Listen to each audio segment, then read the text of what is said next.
Okay. So that'll be a fun one. Leandro? Oh, I'm just going to mention that to Leandro that we're going to need more chairs. So we're almost done here in terms of overall chairs. But anyway, so our topic, yeah, there's a couple over there. So our topic tonight is Halloween and other pagan holidays, and we're doing that in honor of Halloween, and so this is kind of a fun one, hopefully. So Halloween is something I've celebrated pretty much, been an enthusiast for all my whole life. So back in 1972, here I was a lion. I'm not sure if this is from the, I think it might have been inspired by The Wizard of Oz. But anyway, the lion, age 2.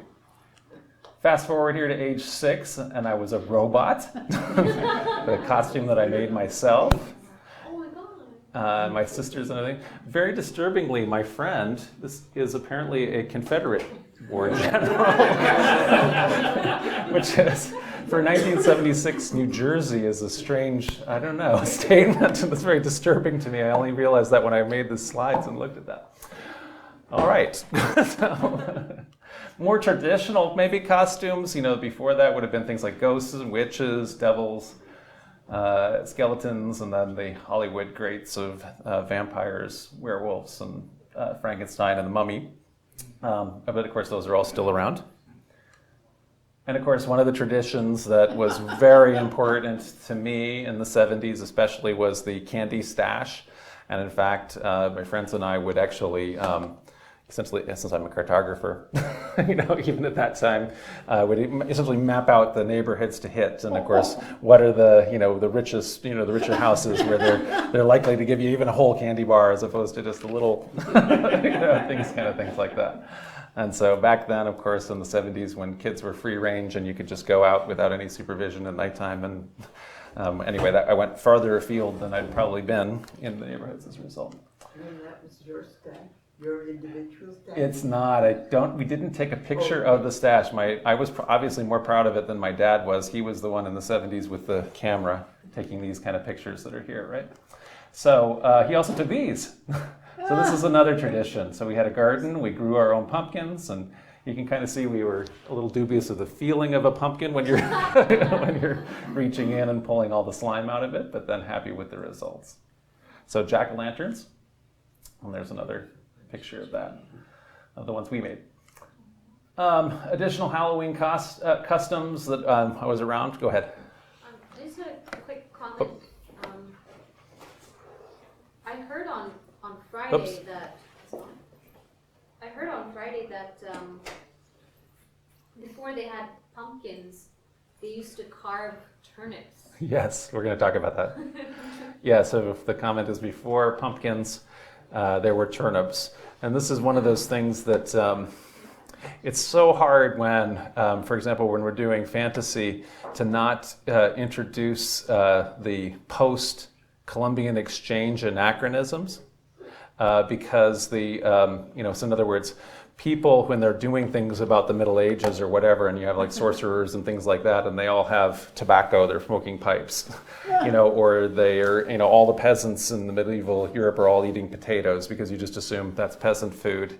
And indeed, pumpkins, could be, part of the witch's apparatus and things like that. But of course, none of those things were had in the Europe, prior to Columbus, where the exchange happens, and all of these New World crops, all of the squash and pumpkins and tobacco and potatoes and other things that were domesticated by Native Americans, made their way back across. And so, as a result of that, what the peasants were really eating is not delicious potatoes, but horrible turnips. So anyway, that's all they got to eat. And so essentially, the Romans called their peasants turnip eaters, because so essentially people who had to eat turnips as their main crop, and same thing.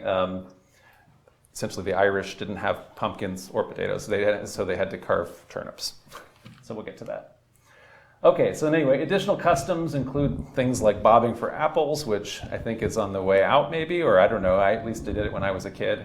And another thing I remember doing very much is going to not haunted houses that look this good, but essentially buildings and strip malls that were converted over, something like that, in order to, with people around each corner trying to scare kids, So. And of course, things like telling stories. I don't know how you did it before you had flashlights, but essentially you had to aim it up at you. And then, of course, watching scary movies. So essentially, these are kind of, for me anyway, and you may have a bunch of other ones that you grew up with, but essentially North American customs Halloween customs as of the mid-20th century. And subsequently, these have spread out more from North America through vehicles like Hollywood and other kinds of just various commercial, cultural things, essentially to Asia, South America, continental Europe, where this holiday was not at least celebrated in this particular way until more recently.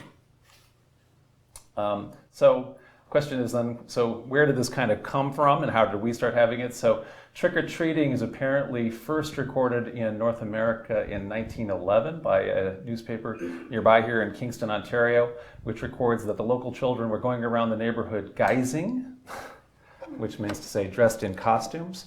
But this apparently, this initial guising is not associated with trick-or-treating yet. So in other words, not going all around and doing the begging for food yet, although that had happened closer to the 20s. And then by the time we get to the 1930s, in the US and Canada, trick-or-treating, including the costumes, including the asking for treats, had become very, very widespread. So there's a very early picture of a girl in a pumpkin outfit. Okay, so where did North America get the traditions from beyond obviously Hollywood and the candy industry, who no doubt had a part in it?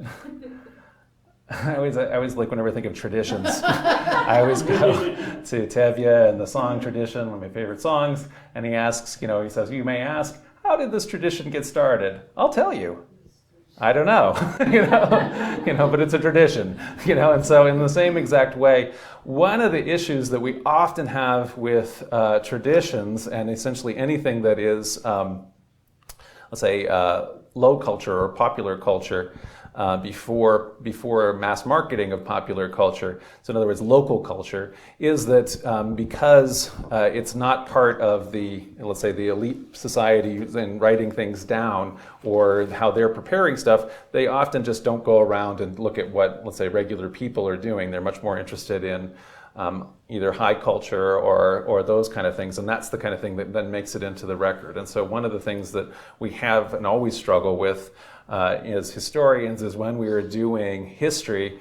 We'll do this all the time. We do medieval history, and we're talking about knights, and we're talking about kings and queens, and we're talking about bishops and things. And this is essentially the top, 2 or 3% of the society. Even including all the people that they're talking to. And then obviously the whole vast rest of the society, what exactly they're doing is almost has to be kind of pieced together, even though it's a historic time period, often from like artifactual history and also even the archaeological record. In other words, stuff that has been left behind, because in a lot of cases, the monks aren't going to go out and take notes at exactly how peasants are doing their farming or what they're doing on any particular days, unless they decided at some point or other that it's a heresy and they don't like it, in which case then the Inquisition is all over it. But anyway, until then, they don't pay much of attention. So we have to trace this out a little bit, and some of it is a little bit, we don't necessarily have the ability to connect all the dots, but we can look at precursors that are kind of really telling.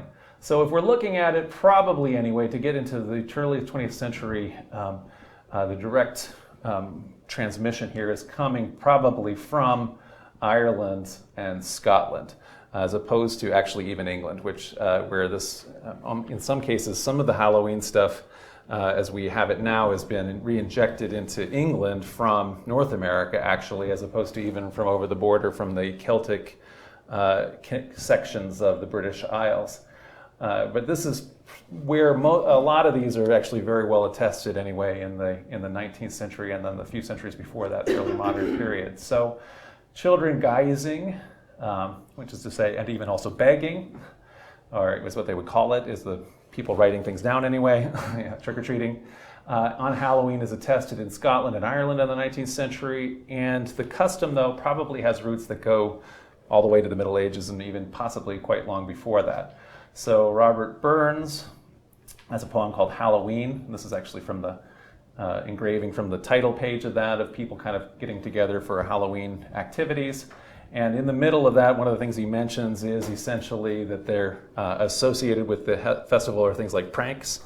So trick or treat is the kind of thing, obviously not that language, and he's also the appearances of things like bogies, so just to say ghosts. And so there is a sense then in his time period that what is happening is that there are, during this particular festival, young people are dressing up as bogies and using that occasion to, on the one hand, to since they're imitating, let's say, trickster spirits, they're able to pull those kind of tricks or pranks, and that's kind of already a custom that's developed in Scotland and Ireland. So we mentioned, before there were pumpkins, is that you had traditional Halloween turnips. So everything was not as good before Europeans got to America, at least for Europeans. Obviously for people in America it's a lot worse. Or the natives. So, all right. So stretching back before then, into the Middle Ages and before, into the very beginnings of history, which is to say when people are writing any of this kind of things down, the night before November 1st, so the Halloween, corresponds with the Gaelic festival of, I am told that this is pronounced Samhain, I think, so I'm going to say Samhain. And so you're going to read Samhain on there, and I'm going to try to endeavor to say Samhain the whole time. So traditionally then, this is celebrated beginning at the sunset. So the Gaelic understanding is like Hebrew of the days, which is from the evening till the morning is the day. So the Sabbath starts as sunset, and then the day goes until the sunset the next day, in the Western understanding of day. Which is morning till night, or midnight till midnight. Okay, so traditionally then it begins then on essentially Halloween, and Samhain then is one of the four main seasonal Gaelic pagan holidays, which I don't have pronunciations for, but I'll just read as written as opposed to what they're probably pronounced, which is Imbolc, Beltane, and Lugnasda. What is it? I think it's Lunasa. Lunasa. So I won't have to say that anymore. And essentially, what I have here on the right as an illustration is, in the last century, there has been a revival of paganism called neo-paganism, or all kinds of other different variants of this, which is essentially a new religious tradition that attempts to connect with ancient paganism and also find meaning in old rituals and the old gods and other kinds of things. And so this calendar here shows essentially one idea of a neo-pagan calendar, and you can see kind of October 31st, Samhain there is called out as in the upper left in terms of, and these are all corresponding then to things in the solar calendar, so the solstices, the equinoxes, and then the liminal times. Yeah, the ones in between are called the minor nodes.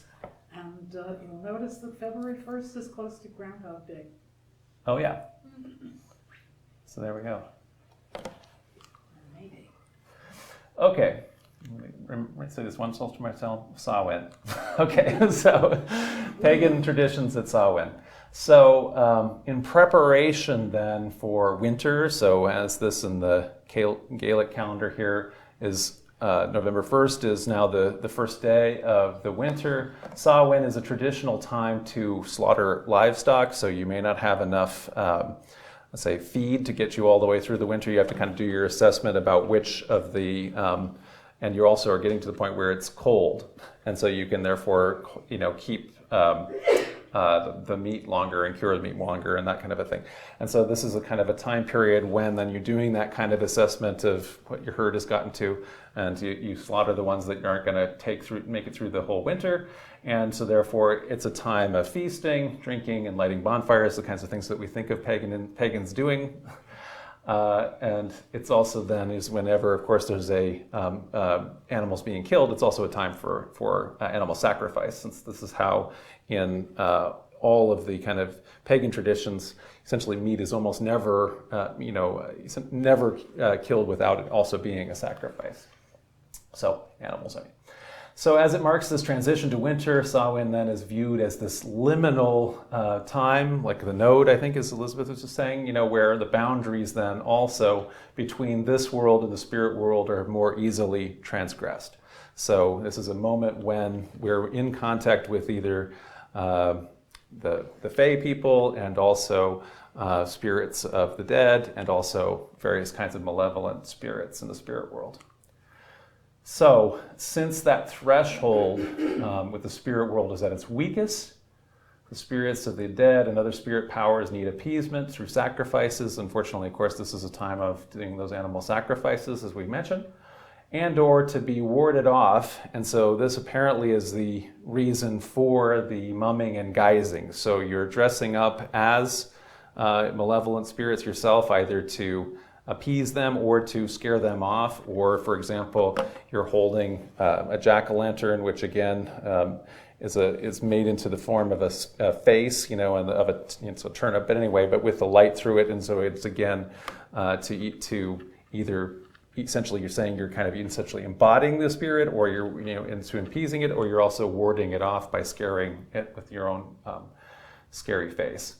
So it's also a time that's ripe for divination. So the threshold to the spirit world is at its weakest, and so therefore you're more likely to get all the kind of spiritual influence on things you're going to do. So if you want to find out divination, you want to find out about something in the future, you want to find who your true love is going to be, all these kind of things, then you have various kinds of divination practices that'll be held on this kind of a holiday, including things involving apparently in the Gaelic tradition hazelnuts and apples, which are representing various kinds of divine power and immortality. And so apparently, or likely anyway, the tradition then of apple bobbing, which can be done as a game, and you do things, and I think we didn't do it this way, but anyway, that if the person who catches it, it's whether or not it's like catching the wedding bouquet. You can maybe have associated that with, some kind of the result of what's going to be if you're able to catch the apple in your teeth and pull it out, kind of thing. So anyway, divination. So the current name, as we kind of alluded to, Halloween, derives from a Scottish term here for All Hallows Eve, or it comes through Scottish English anyway, and the eve before All Hallows Day, Hallow Mass, or All Saints Day, or All Souls Day. So Hallows Even, Halloween, all through that. The festival of All Saints Day, or Hallow Mass, is originally actually celebrated by the earlier ancient Christian church in June, and indeed in the East, in the Greek East, it's still in June, according to the Greek calendar too. But in the West, it moved a couple times anyway. It moved to its present location by Pope Gregory III in the 8th century, who located then, All Saints Day on November the 1st. Keep it coming? All Saints is the first, All Souls Day is the second. Oh, All Souls Day is the second. Yeah. Isn't it? Okay, I was confused because I was thinking that what happened was the Protestants called All Saints Day All Souls Day because of... No, I guess not. They're separate. Okay, it's a separate thing then. So I misunderstood that based on what I can say a Protestant thing. Okay, so anyway, essentially though, the idea is that it's actually therefore not too different. By looking at all the saints, in other words, all the people who have been martyred and passed away, it's again a holiday that's still, kind of thinking about the afterlife, people who have passed away, their souls, and even in the Christian understanding of it, as these souls, it's a period of time when these souls are possibly migrating, if they're going from purgatory and they're making their way, for example, to heaven. This is again a moment of threshold when this kind of a thing is kind of happening metaphysically in the spirit world. Not everybody believes that, but that was anyway some of the medieval traditions. So then, just to look at that in this kind of context then, so is Halloween a pagan holiday? Is it Christian? Is it secular? We may not, in this particular case, a lot of cases, we believe, quite with good reason, that the church moved holidays around in order to, take down certain pagans' holidays in order to Christianize them and make them Christian holidays. That's certainly a tactic that's in the playbook. In this particular case, for Samhain, it's probably not true because the popes were less worried about what was going on in the British Isles as of the 8th century. And so closer at hand, they're probably worried about their own pagan holidays that are taking place around the same time. For example, the Limeralia, which had been a Roman pagan festival that included rites designed to exorcise spirits of the dead.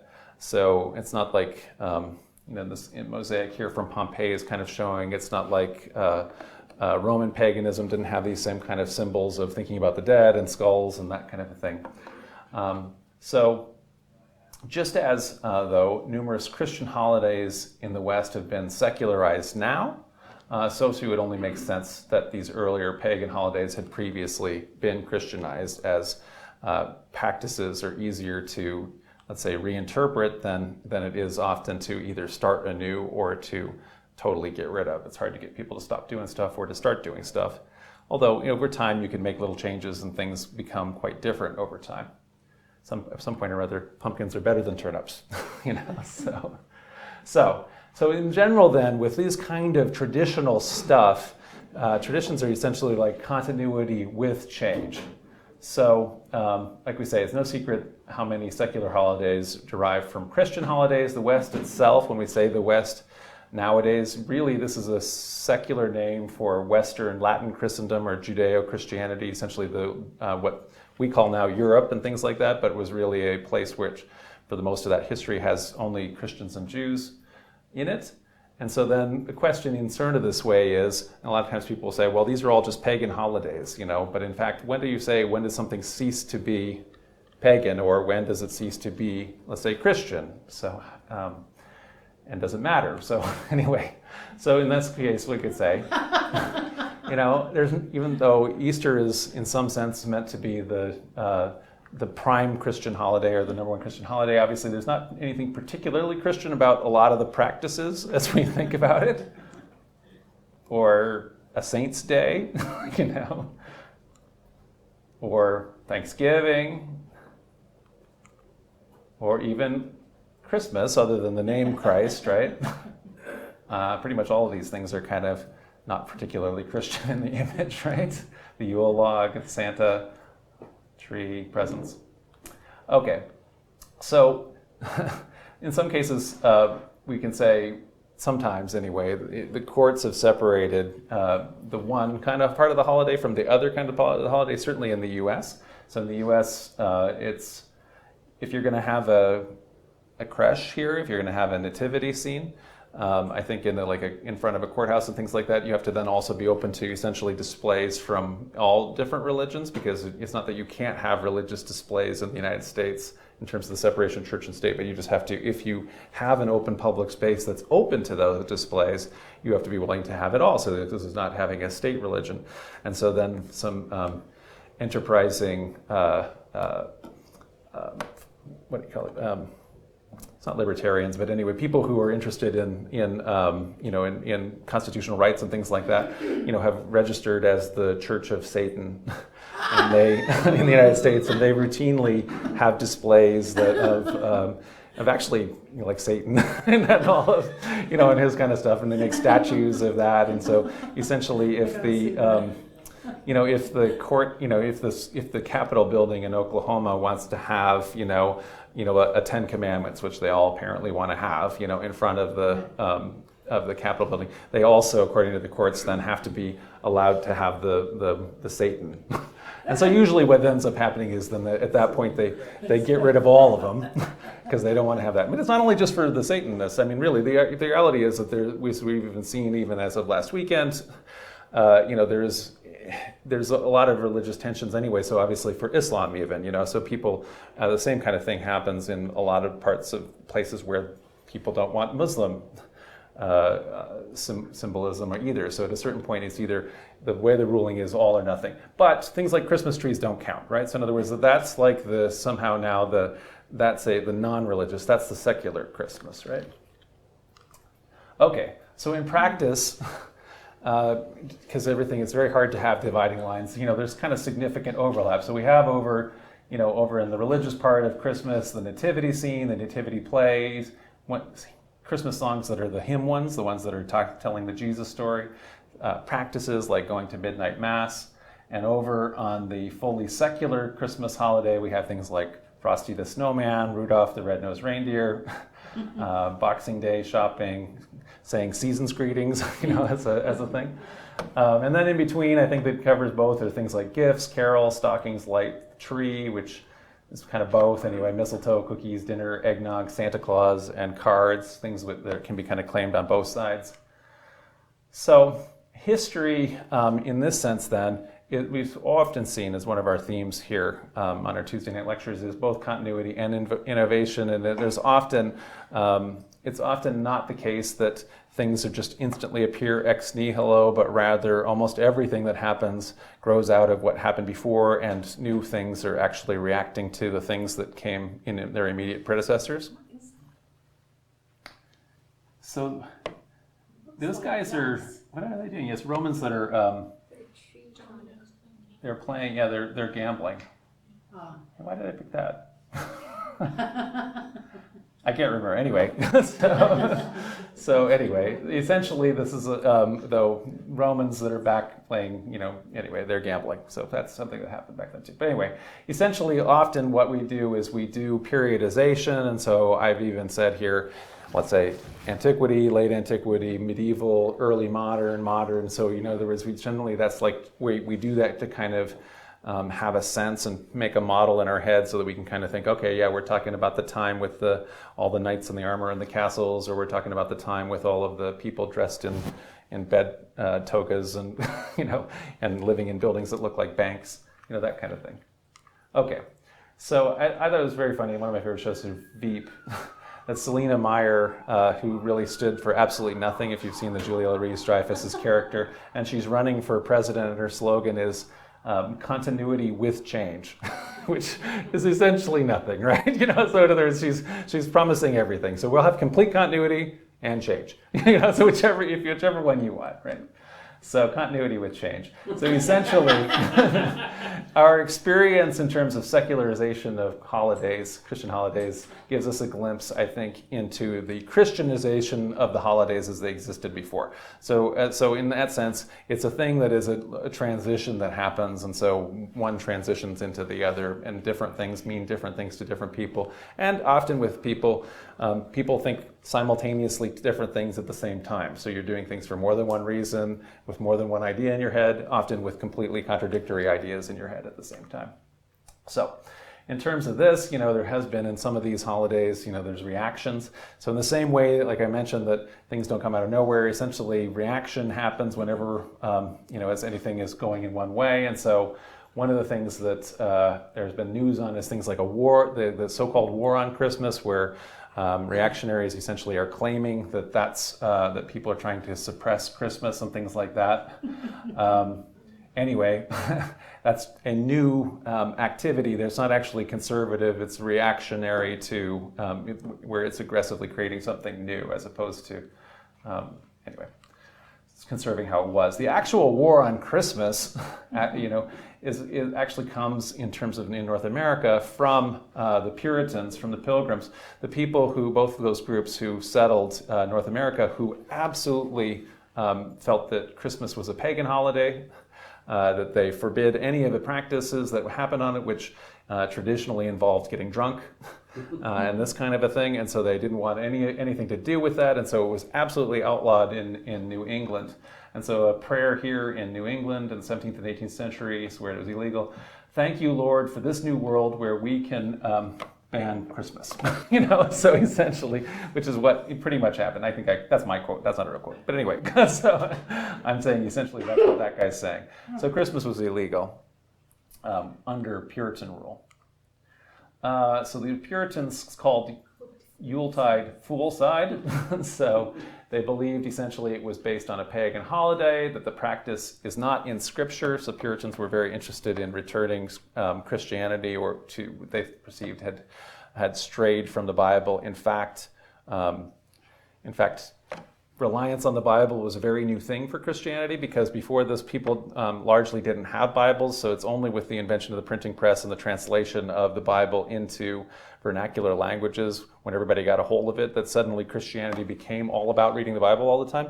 This was not really the focus at all with medieval Christianity. But in any event, in this new Christianity that emerged out of this reaction of this change in this particular time, Puritans felt that they were purifying Christianity to take it back to some older practice, but in fact they were doing, again, a new thing.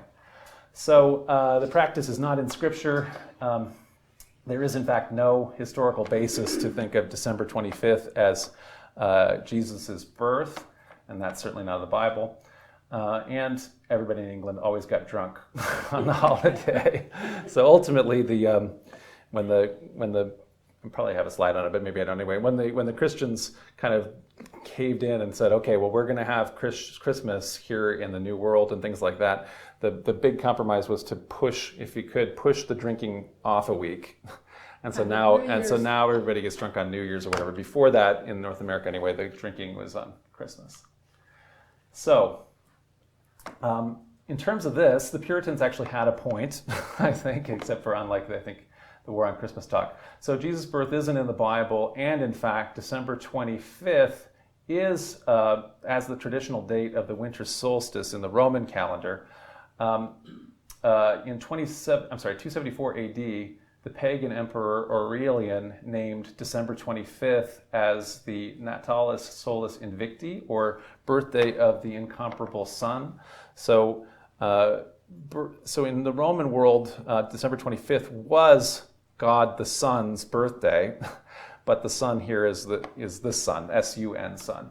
And so the Roman Church then, in 336, as we've talked about, in terms of sometimes moving a Christian holiday, so moving the feast of Christmas itself, it moves to December 25th to kind of plop it on top of the Natalis Solis Invicti, the essentially birthday of Sol Invictus, who had been a very popular god. Actually, Constantine, who was the first Christian emperor, was also a devotee of Sol Invictus initially. So the Roman paganism then that was associated with also is a major pagan Roman festival, the Saturnalia, which is happening right before that. And in that case, the tradition were that social norms were overturned. So for example, the Roman Empire is a slave society. This was a day when essentially like the norms were reversed, and so a slave becomes the master in the household, and the masters act as slaves and things like that, which is, although it's sometimes, people portray that as being kind of, people are understanding the roles are egalitarian, but in fact, by having a release valve like that is often one of the ways that you enforce patriarchy and you enforce this kind of slave society. This continues on through the Middle Ages in terms of the practice of Christmas. Actually, in fact, I was told that this was happening still in the 20th century, and in some places, some of the dioceses in the Anglican Church in England, is essentially they would do these in the diocese, and that they would take a boy and who would be like essentially a altar boy, and essentially name one of the altar boys the bishop for the day. And so now he's running around doing crazy stuff like I could imagine that an altar boy would be if he got to be bishop for a day. And so that was essentially happening. Another thing that happened in Saturnalia was the gift exchange, of course, feasting and drinking, and gambling. I guess this is maybe where my Saturnalia mosaic is coming from that one before, where they're gambling. So kinds of times of vices, including, again, this was one of the reasons why Puritans were not fond of this festival, even as it became Christmas.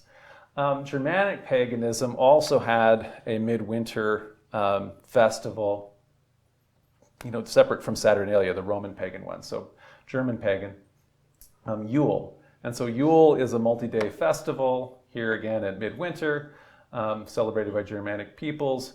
One of the traditions there is the Yule log and Yule singing, and those continue through in Christmas.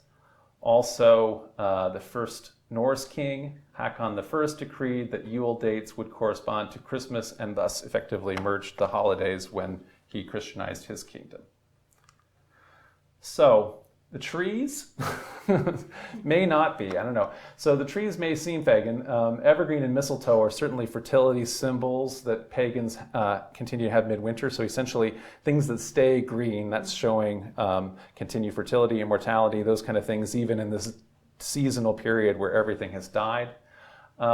However, we don't have them in England prior to the 1830s. They come again from the Germans, like Queen Victoria and her family are German. Created as Christmas ritual by Lutherans, apparently as part of their attempt to break with the customs of the Roman Church. However, they could be, this again, all these kind of things with traditions. There are other arguments that are that there was, this is coming from some kind of a Germanic pagan festival that having with the trees that continues on and gets repurposed by the Lutherans. So in that sense, it's always hard to, it's just deciding on whether the ... dots are, that there's too much gap between them or not. So some of these, though, are pretty pagan.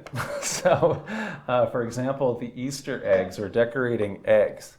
And so eggs are a very, very serious pagan or fertility symbol, if you can imagine, as you'd think. And in terms of decorating eggs, there apparently archaeologists have found 60,000-year-old decorated eggs, which is an amazing length of time to have a tradition go back to. So here's an ancient ostrich egg. So anciently, obviously, these are a symbol of life, of death, and rebirth. So they're adopted by Christians in the Middle East as a symbol of the empty tomb, so Christ's rebirth. And one of the things that the practice gets associated, especially then with Easter, which you can imagine the spring festival here is again the return of life. It's also the Christian festival here gets associated at that time with resurrection. So there's also, in addition to Christ's resurrection and the foreseen resurrection of everybody in the future after Judgment Day and things like that, there's also the idea of the world getting resurrected every year after year, as things become green and it becomes summer again, right? So one of the things, though, that had happened is that because in the period right before Easter, so these movable holidays in the Christian calendar, Easter moves around, but Lent goes immediately, that period always right in front of it. So from Mardi Gras through Lent to Easter, the chickens are keeping laying eggs, but because you're not allowed to eat eggs during Lent, you just have a lot of extra eggs. So then you have to, essentially boil them and preserve them in kind of ways. And so then when Easter comes around, you got a lot of eggs to have a big egg-eating festival, which that's fun for people who love eggs. So anyway, so Easter itself, the way we have it, it's called, it's not the name for this is different in the Romance languages, but in English and Germanic, it's named here for the goddess Eostra, which, according to the Venerable Bede, so the medieval English historian, Anglo-Saxon historian, Easter corresponds with an Anglo-Saxon pagan spring festival for the goddess Eostra. So this goddess is linguistically cognate, apparently, but not directly connected with Ishtar and Astarte. So Ishtar is obviously a much more famous goddess. And so people always want Easter to be named for Ishtar. It's possible that those two names are related back in the, into the pre-linguistic mix that goes all the way back. But anyway, Easter is more directly coming from this Anglo-Saxon goddess. So the pagan festivals of the spring equinox were obviously about rebirth and fertility, as we've talked about. And so those, you can see the direct connection between that and Christian Resurrection Festival. And I guess I have one that says that. Another place, though, that Easter directly connects to is the Jewish holiday of the Passover. And so it's often understood that Jesus' Last Supper is a Jewish Passover feast. And in the Latin and Greek, Easter is called Pascha, which is the same word as Passover. And so then that month, even though it's Easter in Anglo-Saxon, it's called Pascha in the Romance languages. So Passover itself has roots in the Canaanite fertility festivals. So prior to ancient Israelite religion, they're among the Canaanite, their neighbors, that pagan religion. In that case, the idea here is that Passover, in terms of one of the ideas of it as anciently practiced, is painting the blood over the lintel to show that you have done a substitution, so that you're so that essentially the angel of death, or one of the gods, Moloch, in the Canaanite pantheon, who demanded that the firstborn of every womb, be offered as a sacrifice. So in other words, Canaanite human sacrifice that had predated this. Essentially, what the lamb's blood shows is that you have offered a lamb as a substitute, and therefore your firstborn child does not need to be, taken by the angel of death. And so essentially you can be passed over. And so essentially the idea of it is it's originally a festival, probably, that is designed to suppress pagan human sacrifice, which is part of the customs of the essentially Canaanite, Phoenician, and Punic Carthaginian peoples. Okay. And one of the things about the Passover is it moves around because of the different lunar solar calendar, and which is one of the reasons why, if you always wonder, why does Easter move all over the place? Yeah, and so essentially there's a kind of a complicated calculation about when Easter is going to be, and more or less there's two reasons why medieval people in the West still had to worry about astronomy. One was because they were really worried about astrology, because everybody was always worried about that. So, in other words, figuring out what the stars were saying was going to tell them about the future. But just as important was, how on earth do we figure out when Easter's supposed to be? And so you have to do some pretty complicated both math and astronomy to get that. Yes, Rudy. In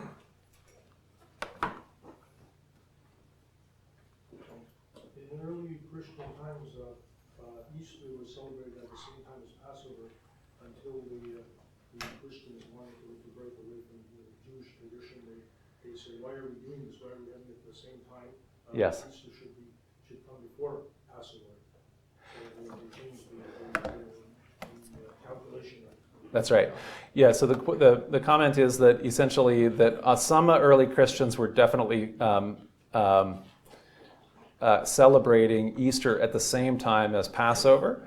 But ultimately, as one of the different many ways that early Christians separated from and were busily identifying themselves against Judaism, they created different types of calculations that made it so that Easter moves around in a different way than the way Passover moves around. And so it sometimes can fall at the same time still, but sometimes it falls at a different time. That answers a question I've wondered about for a long time. I know that Easter falls on the Sunday after the first full moon, after the vernal equinox. And some monk in the 3rd or 4th century worked that out. What I wondered was, why? I said, now I sort of know.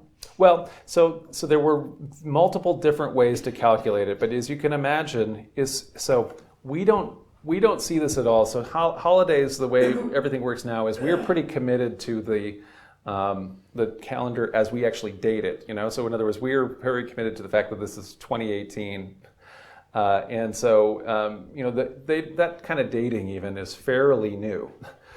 So people were still in the middle, like early modern times, would be dating things from the ascension of King Henry VIII or something like that. So they were looking at things very differently, and all the way up through then that Protestant Reformation, when the Protestants trashed the entire Christian calendar and everything like that, everything is really focused around all of these saints' days. And so every single one of the days in the calendar has a religious name to it. And so rather than being focused on the fact that we are talking about it's October the 30th right now, which is kind of what we do, people would really be thinking about the named day, of what the particular festival was, and then they would also even be talking about that in a different reference tone. So it's not in the same way that we think of it very numerically, and also in a particular time. And so one of the things that's going on then for the Christians, because not only are these religious holidays like amazingly important, and this has also been true for pagans before the Christians. But why these religious holidays are amazingly important, but because Easter is moving around or it calculates differently, it's not on one of these days, and because again, there's all these movable feasts that are attached to Easter. So Pentecost being X number of days after, Mardi Gras being X number of days before, Lent, the whole Lenten period, and all kinds of other things. If Christians calculated it differently in different places, if you're traveling around, everything is just totally messed up, right? And so this was definitely true all the way down to, well, actually to now.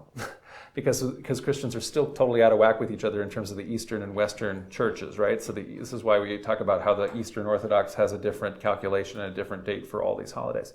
But this was definitely true down till like Bede's time, where Bede was very much writing about the previous Irish calculation for Easter and why the Irish calculation for Easter is just a major heresy, and why everybody needs to be on the Roman calculation, which is, as you described, this complicated rigmarole. Yeah, and it's easy enough to observe, or fairly easy to observe, the phases of the moon. Yes. Figure out when is the full moon. Yes. But the equinoxes and the solstices, that's tricky. Yeah. That is no doubt why lunar calendars are much older than solar ones. Well, and in part this is why, again, they had to create, like I say, using ancient or medieval astronomy/astrology. They use that in order to create tables, which essentially are Easter tables, so that they could tell when Easter was going to be in future years, so that they could circulate those, so that everybody could be on the same page and have all your holidays on the same time. Tim, what you were going to say? When you're going through Florence, you'll notice in some of the churches they have ways of tracking time. So at Santa Maria Novella, beside the train station in Florence, there's actually 3 devices attached to the church. So one of them is the pyramid, or the obelisk that they brought from Egypt that's out front. But they have a globe and one other sundial that kind of shifts the shadow on the outside. Another, I forget what church it is, has a hole in the side of the church, and inside of the church they have a brass line that has like what do you call it, like Leo, Scorpio, all that. So it depends on what time of the day and where the spot of light shines on the floor, and they can tell what time. Yeah. Apparently. Yeah. So we kind of very much think of clocks as being fully secularized at this point, but there's a reason why they emerge on cathedrals in the same exact way when you're talking about the zodiac. I mean, some of the, despite the fact that we think of those, all of these as being sort of Greek gods and everything like that, some of the earliest decorations in synagogues are a zodiac and things like that. So time is very important in terms of making these kind of calculations. Okay.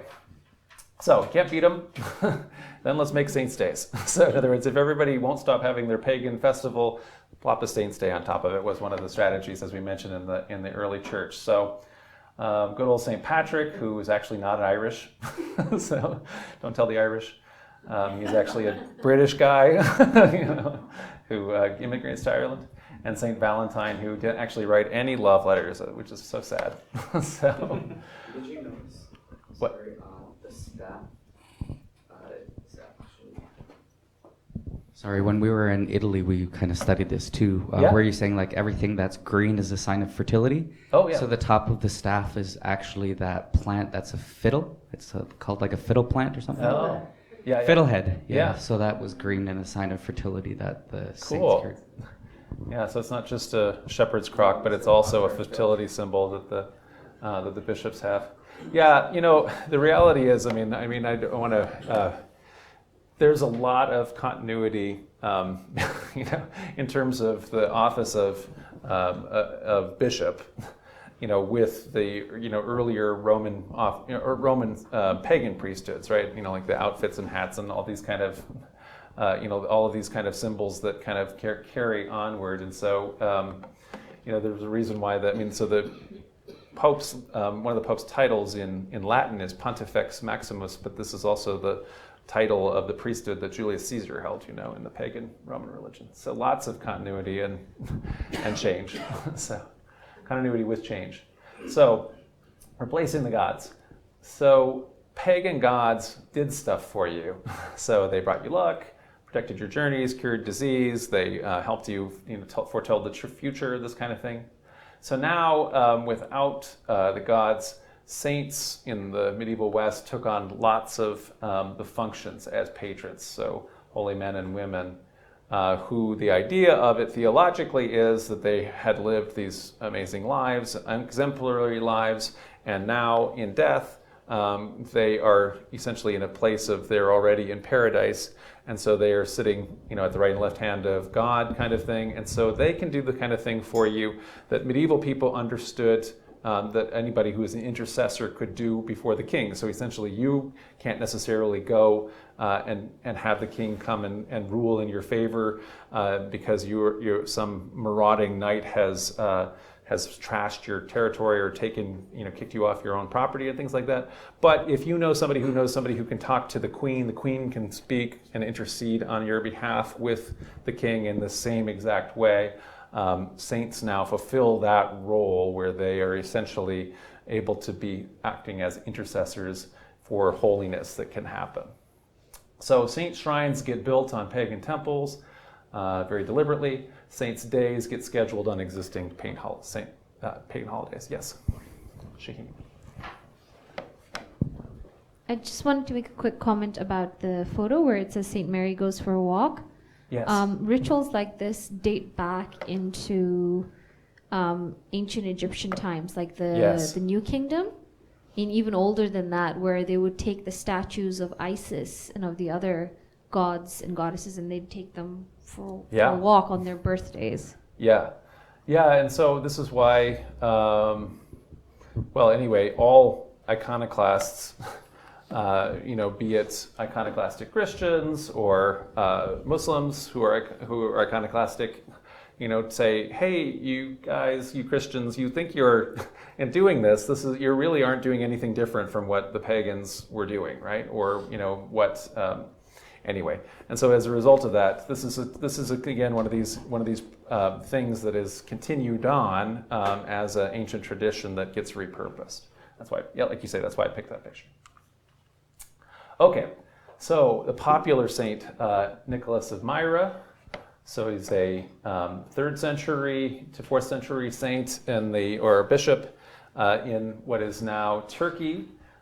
Who attends that Council of Nicaea that Constantine called, that essentially organized the Christian church and made it the state religion of the Roman Empire eventually. So at his death, he became the patron of children, coopers, sailors, fishermen, merchants, broadcasters, the falsely accused. I guess he's now broadcasters. I don't think back then. So, the falsely accused, repentant thieves, brewers, pharmacists, archers, and pawnbrokers. I bet even unrepentant thieves probably still prayed to him. What? What's a cooper? Cooper who makes barrels. Yeah, barrel maker, barrel wright. So if your last name is Cooper, you have an ancestor who is a barrel wright. So anyway, before he became Santa Claus, so this is his icon in the Eastern Church. So essentially, this is kind of the crazy evolution of getting to Santa Claus. So from the name St. Nicholas, who has a saint's day on December 5th, you get a tradition in Holland of a guy named Sinterklaas, which is a kid way of kind of saying Nicholas, Saint or Nicholas. And the idea is that he brings oranges from Spain to the Spanish Netherlands, I guess, but to Holland, and he brings with him all of his helpers who are not elves, because they don't have elves in Holland, but are little black guys called Zwarte Piets. So it's kind of a very un-PC holiday at this point in terms of that. And that kind of transitions in terms of the name to Santa Claus, who's an American elf who brings toys from the North Pole to children. And there's famous cartoons from the 19th century that start to give him a picture. But that also is related or has maybe a transition moment, maybe from Woden, who's one of the leading gods of the Germanic pagan pantheon, who may be related to the figure of Father Christmas. So in other words, Odin as the Yule figure, this Yule tradition we had in this Germanic proto-Christmas holiday. And so Father Christmas is the English tradition as opposed to the Dutch tradition. And so those merged together in the United States here to create, and North America anyway, to create Santa Claus. Okay, so in terms of these ongoing Saints' Days, so parades and green beer. Yeah, he didn't in real life. We mentioned St. Patrick is actually from Britain. He got captured by Irish pirates and used the opportunity then to convert Ireland to Christianity. The shamrock illustrates the Trinity, and so essentially his idea here was Trinities are very hard to explain to people. But one of the ways that apparently this worked is that the Triskelion and all kinds of triple deities already worked in Irish Gaelic paganism, and so in that sense, some of what he's kind of teaching came very, very naturally as he's converting then Irish pagans to Christianity. Nowadays, his Saints' Day is a drinking party, but that's a modern custom that developed in the United States especially, and then got actually reconverted back over, or re-imported back over to Why did British he not Isles. have to worry about snakes? He didn't have to worry about snakes because there were never any snakes in Ireland. So it would be really neat if, in terms of like one of these things with the miracles, I always think that if you're going to have a miracle that you really want to prove intervention, supernatural intervention, what we really ought to have is one that you can then just shows up very clearly in the fossil record or something like that. So essentially, at a certain moment in the 5th century, there's all these snakes in Ireland. Now suddenly they're all gone.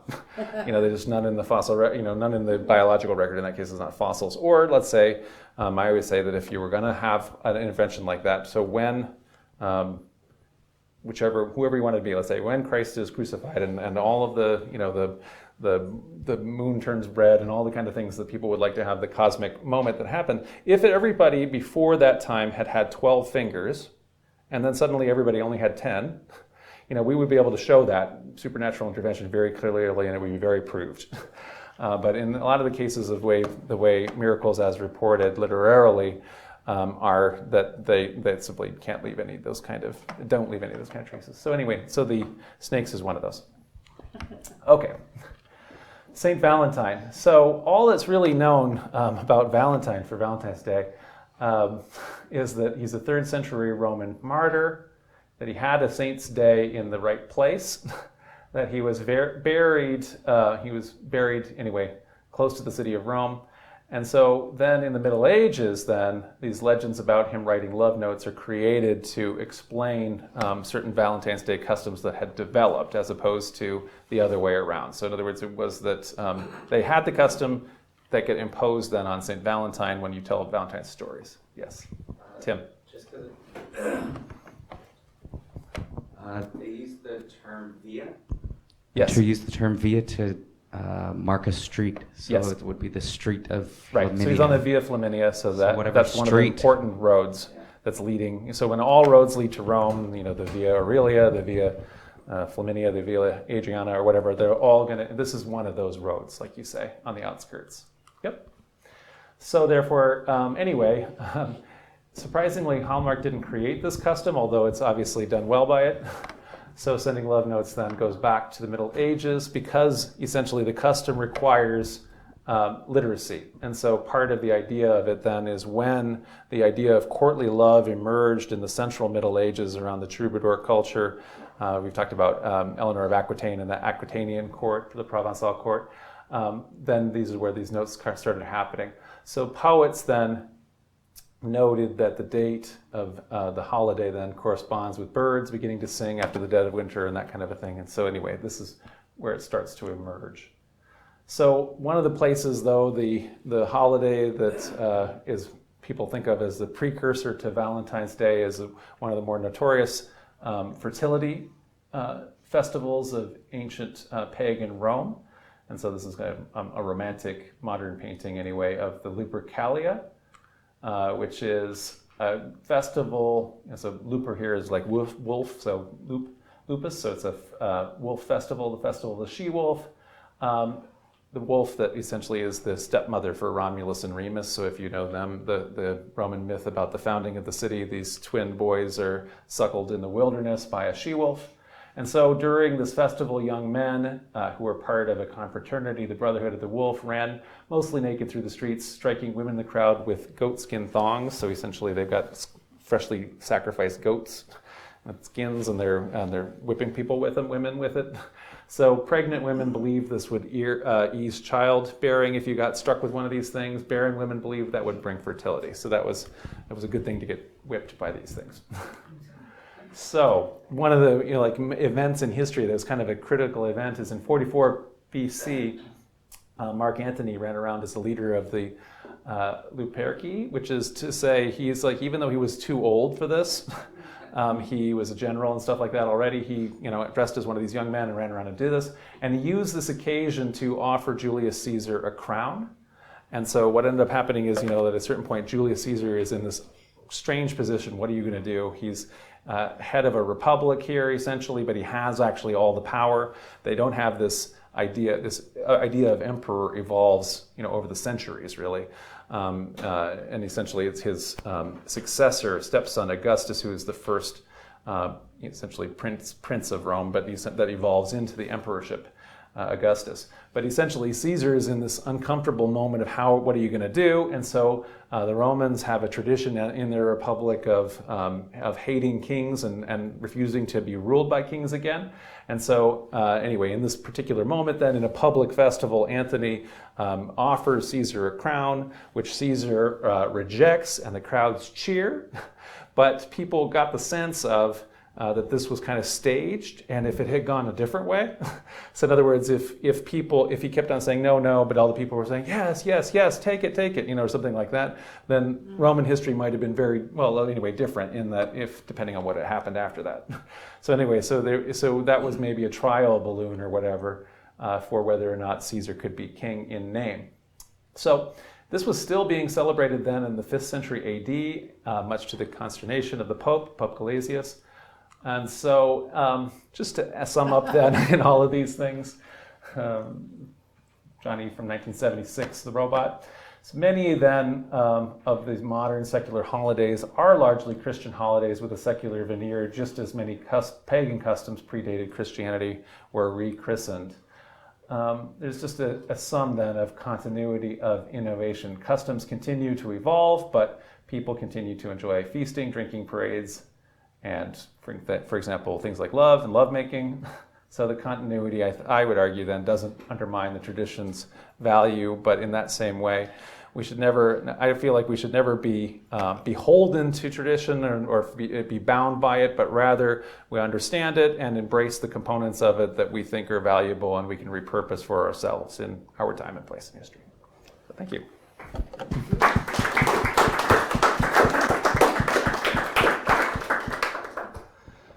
Questions or comments?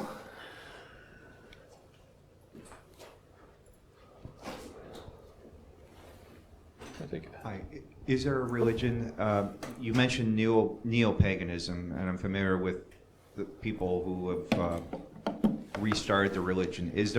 Has there been a direct line or religion from Celtic paganism to now that has gone unbroken, or it's all a revived dead religion? It's the answer. Yeah, the question is whether is there continuity, essential continuity anywhere for the neo-pagan revivals? My feeling is the answer is no. There was an early 20th century writer who was incredibly influential, who argued very strongly for it, and that has affected for a whole long time the scholarship of that, so that people imagined that was the case. But it does seem like that it's quite tenuous, and that we're more looking at something that is revivals as people read old texts and looked at old customs and kind of repurposed them, as opposed to that. And I do think that, anyway, from my experience, if I was going around and studying different world religions, is that surprising the degree to which neo-paganism, which has largely emerged in the Protestant Western world, like everything else that is in that world, has been radically affected by Protestantism. So in the same way that, let's say, Reform Judaism has had a lot of Protestant influence, Catholicism in North America has been largely influenced by Protestantism. Same thing. It's surprising the degree to which, if you go to a neo-pagan, a Wicca service, there's a lot of similarities between a Protestant service, in my view anyway, compared to if you go to something that's extremely foreign, something from, let's say, South India or something like that, that is not from here. Has anything survived directly? Has anything survived of European paganism? So, no, I don't think that. So the question is, has European paganism survived in terms of a continuity? And so what survived is that all these traditions have lived on through a Christian veneer, and all those kind of things. So there is continuity that way. But nobody was sitting around, in the woods somewhere, being the last pagan holdout who then came forward and told that secret to anybody else in some kind of an unbroken continuity. Essentially, what the church in the Central Middle Ages, and then especially through the early modern times, the wars of religion, everybody was quite effective at stamping out all sorts of heresy and dissent and any sort of thing like that. And so the last European pagans were the Lithuanians, and they were, there was a whole order of Crusader knights that went and conquered them and forcibly converted them to Christianity. So that was what are they called? The German guys. the Teutonic Knights. The Teutonic Knights, who are essentially It was a long time ago. So essentially, the paganism didn't survive, and it also isn't surviving in the Western world that is part of the Islamic part, because again, Islam was also not tolerant of paganism. So it was tolerant of the other religions of the book and other world religions, but not to paganism. Mike. When you were talking earlier about having your statue that you carry around and take for a procession or something like that. Yeah. Another great example of actually sort of reverse appropriation, where a secular appropriation of a religious practice is related to that, is that in communist countries in the 20th century, when they would have parades and they would march around with these big portraits of the members of the Politburo in front of the parade, that this was actually a Russian Orthodox appropriation, that they did just the forms of doing this is what Russian Orthodox processions would have been like. And then, of course, that got exported to the rest of the communist world. So in Cuba, they'd be doing this Russian Orthodox secular appropriation of, of this icon movement. So yeah, that's a great example. Yeah, this is what we kind of talked about in terms of things not coming out from ex nihilo, right? So even if you are trying to say, the communism is very deliberately an anti-religion or whatever. It's very, its manifesto is, that religion is bad and has been oppressing people and those kind of things. But it appropriates so many things from religion that it, in some ways, does almost all the same kind of things, and it becomes, in the Soviet Union anyway, functionally a counter-religion or whatever. So, but yeah, even through directly some of these customs. So. I remember years ago, somebody was talking on the radio about Wicca and neo-paganism, and remarked that people drawn to it are people who like are fed by the ritual of the churches they came from, but don't like the dogma, don't like the doctrine. And I suspect this is probably true. I mean, I don't go in for ritual myself, but I know people who do, even Quakers, and Quakers don't have ritual, but sometimes. I have a question, maybe you don't know the answer. A few years ago I was in Spain, I was there during Holy Week, and they have all these processions, and it's a big deal to be part of the procession, And they wear these pointed hats that, Yeah. of course, reminded me of the Ku Klux Klan. Right. And they carried the statues and so on around the streets. Have you any idea where those hats came from? So, Leandro, did you read about that? Do you know where the hats come from? Because I thought we were just looking at it because you were saying how essentially all these guys look like, Those processions? no, the hats, the Ku Klux Klan hats. I don't know what they're really. I don't know the answer. We're gonna have to look it up for you because I mean it is something that I've thought about. Do you know the answer, or are you a different question? I don't know the answer, but I do know I used to be a member of an organization related to the Knights of Columbus, the Columbian Squires, and Yeah. they had robes. I don't remember the pointed hats, but we did have robes, Yeah. ceremonial robes, very similar to the Ku Klux Klan. No, we were not some extreme Yeah. right organization, No. Roman Catholic organization, but Yes. the iconic, the robes were there. I'm guessing it had something to do with medieval knights or something, or maybe Knights Templar. Yeah. So I think that in that sense, the robes and everything like that. So these are just naturally grown out of early modern confraternities. So like you're saying, the Knights of Columbus or any number of things. It's not that the Ku Klux Klan made up all kinds of new things. It essentially draws itself out of. It's not that these other confraternities have that ideology. They have a different ideology here, but what they're using is the same kind of, which is to say confraternal, which is to say a men's club. So the Shriners or the Masons or any number of those kind of things. And a lot of times there's a ceremonial robe. Wasn't the swastika an ancient religious symbol? So the question is the swastika an ancient religious symbol? And it is, and it's a symbol. It's a symbol from India in Indian religions, and so you'll see it on. So you'll see like a Buddha that'll have it on, or you'll see Jains. It's a symbol of Jainism. It's also a symbol of in Hinduism. But it's appropriate. It's actually also a native symbol, unrelated to the South Asian Indians. It's also.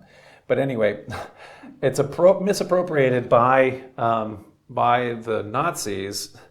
It is not original. I mean, the Nazis. It isn't. They've taken it from those religions because of their false theories about Indo-Europeans and Aryans in the sense of these ancient linguistic group that people like Germanic languages and all the other languages of Europe are related to Iranian languages and Indian languages. And so anyway, because of that idea that Nazis had, that they were descendants, essentially of that particular people, the core Indo-European people that conquered all these people, and that they were the pure ones of it. They took that symbol that they felt to be Aryan, but in fact actually predates the Aryan arrival in India and is actually an Indian symbol. So they were quite wrong in misappropriating it, and unfortunately, it's a mess because you have a 1,000-year-old temple and you have a swastika and they've ruined your symbol, and so it's very hard to do anything about it. Yeah, comment. The Nazis also, more occult Nazis, they practiced, I think, a religion called Thulism. Yes, yeah. So I don't know if that So they somehow also, appropriated so they also swastika. misappropriated all kinds of Teutonic mythology and this kind of things, and unfortunately, then that also put, for example, for a generation, it put Anglo-Saxon studies, which has nothing to do with a race. Anglo-Saxons are not a race. It's a group of peoples that intermixed and merged with existing Brythonic peoples, British peoples. Anyway, and so unfortunately what that did was it really messed up all kinds of symbols and scholarship because it twisted and false interpretations of some actual historical things, but all pieced together wrong. So.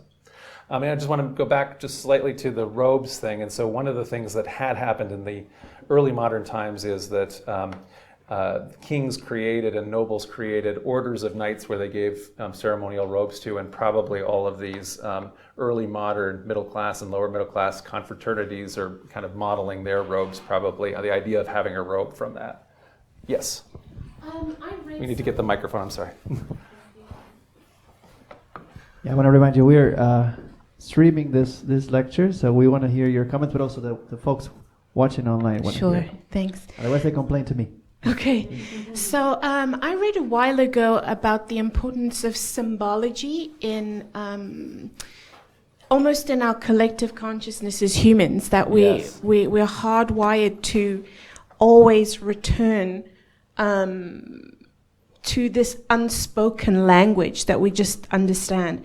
Also, with the costumes and the hats and going into sacred geometry where forms or structures hold or are believed to hold certain energetic properties or qualities. So, for example, like in ancient Egypt, how the pharaohs used to wear headdresses that elongated it's almost like to extend the crown to connect to higher consciousness or to be seen closer to the gods. It's like symbolic. Maybe it actually served some sort of energetic form, just like the pyramids, for example. Some people say that the structure form of a pyramid conducts energy or in a certain way. So it's quite possible that these conical hats are remnants of this sacred geometry to kind of elevate status, or maybe symbolic to say we are superior in a way, but it actually comes from an occultic practice, so to speak. Echoes a church steeple, doesn't it? And so the other comment is that echoes a church steeple. I've said I've had opined on more than one occasion in these lectures that I'm always sad that in my tradition, which got rid of rituals and all these kind of forms and outfits and costumes, that I don't get to have one of those bishop hats, And that's, I don't know, I'm trying to talk people into it. They haven't gone for it, but because like you say, it'd be nice and tall. I guess what I'd say, on that is, like you say, that there are forms that people that are going to have an effect on people's consciousness, and so subconsciousness, or especially if it's something that they already know. And so if you are taking something that people are aware of in one context, a lot of times you don't start something from scratch and create something that nobody's ever seen before. You actually take that thing and say, now this is this. And we're doing this, in a very different way. And so in that sense, all of these things can get repurposed. Even the Nazis did that. The swastika was not the swastika as a symbol of Nazism is not the same. That's right. That's right. So Jane makes the point that, in fact, the Nazis also repurposed it and changed their symbol. So instead, they reversed it and they turned it on a 45-degree angle often.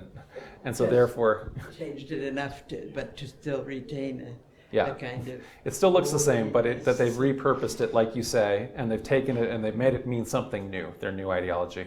And they were good at propaganda for sure, and in terms of design and stuff, right? So Elizabeth, now I'm sorry.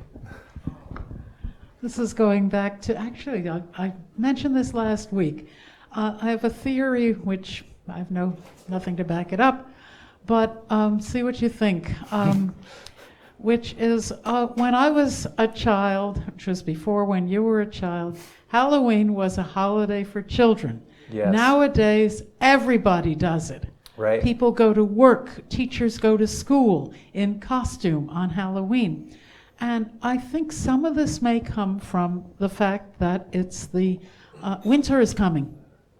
Winter is dark. Winter is scary. How do you deal with real fear? With fake fear. Oh, yeah. And Halloween is full of fake fear. Now, if this is true, then in South America and South Africa and Australia and New Zealand, it shouldn't be such a big deal. Right. Yeah, so in other words, they're not, when the seasons are reversed, the reality is the calendar ends up having a different meaning than your lived space. So even though we are increasingly in our own controlled environments, we still nevertheless are experiencing the weather that exists here in Canada. And obviously, therefore, our Christmas is different from the Christmas that Leandro had growing up in Argentina when it's the middle of the summer. And so therefore, they're not feeling the need for the holiday in the same kind of way that we do, and it doesn't have the same sense. Right? Yes, Bogdan. Yeah, the Day of the Wait, you got to wait for the microphone. I'm sorry.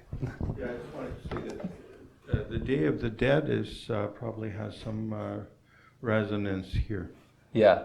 So then they are exactly. It's hard to have done like the whole comparative sweep, and so there are a bunch of other holidays around the world that are related to, and including even the Western world, that are related to death and going and visiting, let's say, ancestors and ancestor grave practices like that, and also the dance, like things like the dance of death, and so where people dress like in those kind of skeleton costumes or any other kinds of things and do more, and to either scare off death or however they're doing it. So these traditions are not unique to the Celts, by any stretch, certainly. So Angelina, and then Rudy, and then I'm sorry. I'm just reacting to something that's been said earlier, and I hate to be cynical, but we should also not forget that the way beliefs, traditions, and customs intersect, and in particular culture, are also nowadays motivated by the retail industry.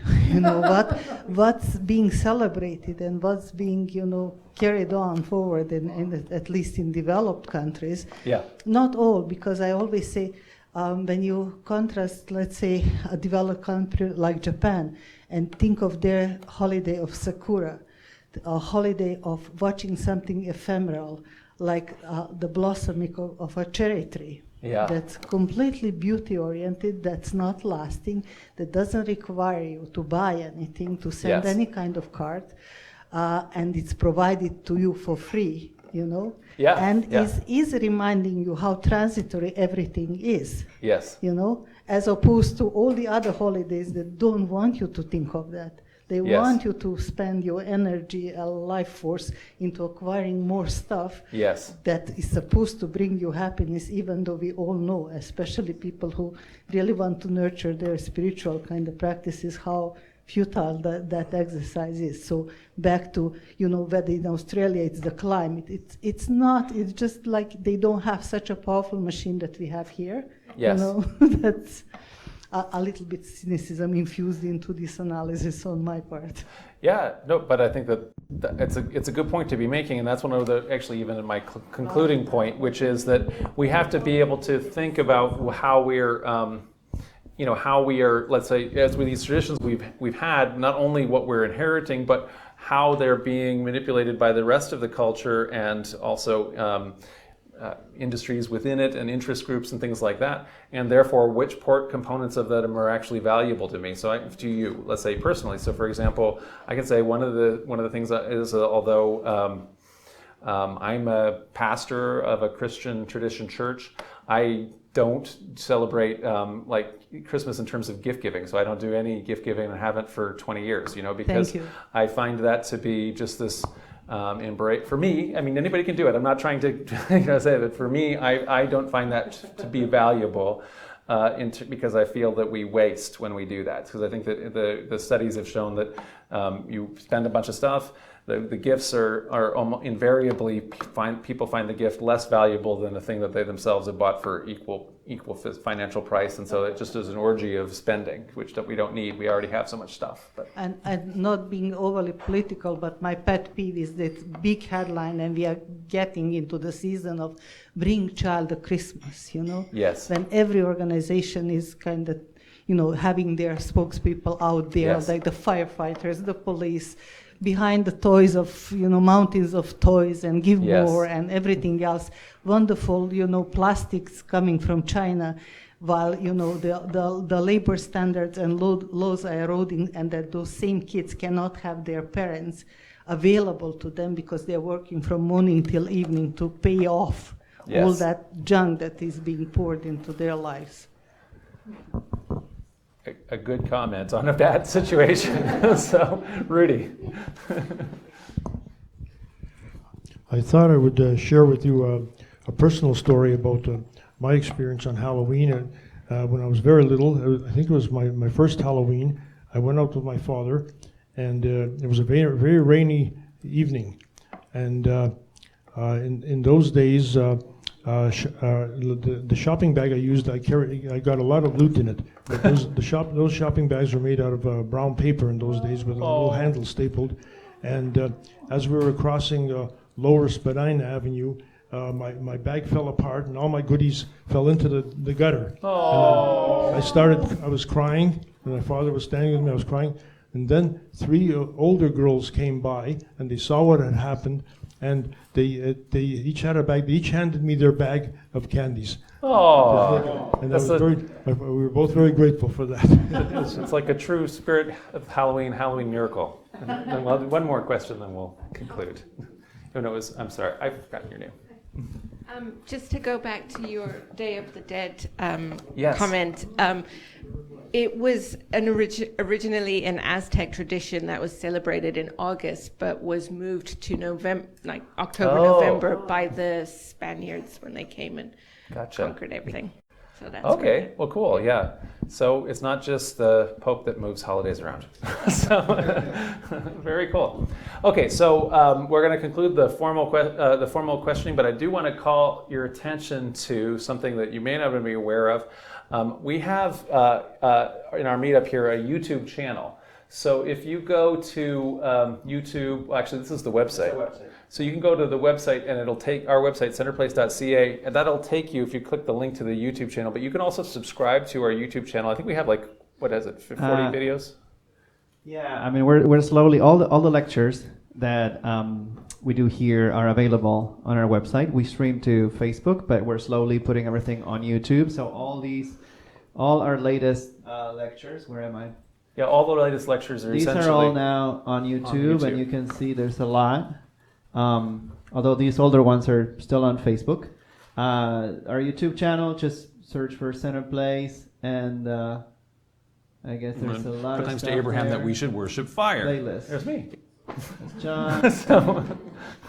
And that's what all the lectures, so we already have on YouTube. Yeah, so if you've missed any of these that you're interested in, you can always go find them. We didn't have this filled out before, but we now have a pretty big content library, so that's why we're highlighting it. We only have 100 or so subscribers at this point because we haven't told anybody about this address. But if you're interested in this kind of thing, or the people watching online, you want to see one that you didn't see before, please go ahead and subscribe to the YouTube channel. It doesn't... it's not like it spams you or something like that. So, all right. Well, thank you very, very much. And